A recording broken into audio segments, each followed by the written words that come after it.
بسم الله الرحمن الرحيم. إذا السماء انشقت وأذنت لربها وحقت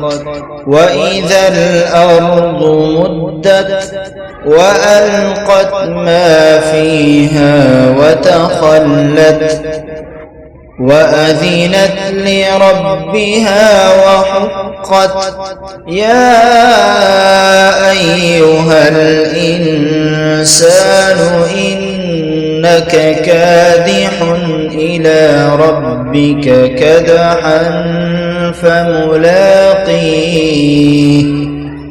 فأما من أوتي كتابه بيمينه فسوف يحاسب حسابا يسيرا وينقلب إلى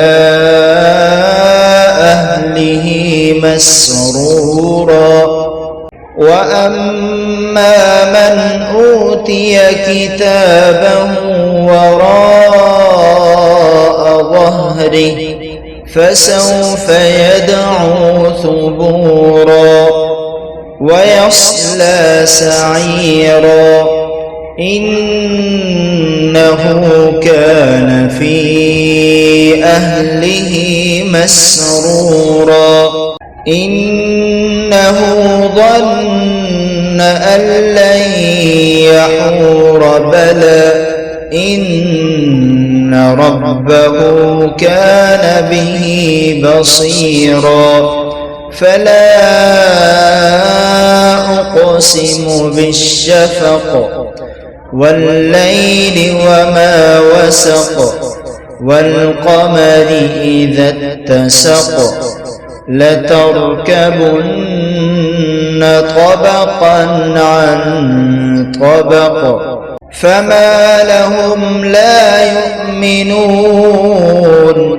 وإذا قرئ عليهم القرآن لا يسجدون بل الذين كفروا يكذبون والله أعلم بما يوعون فبشرهم بعذاب أليم إلا الذين آمنوا وعملوا الصالحات لهم أجر غير ممنون.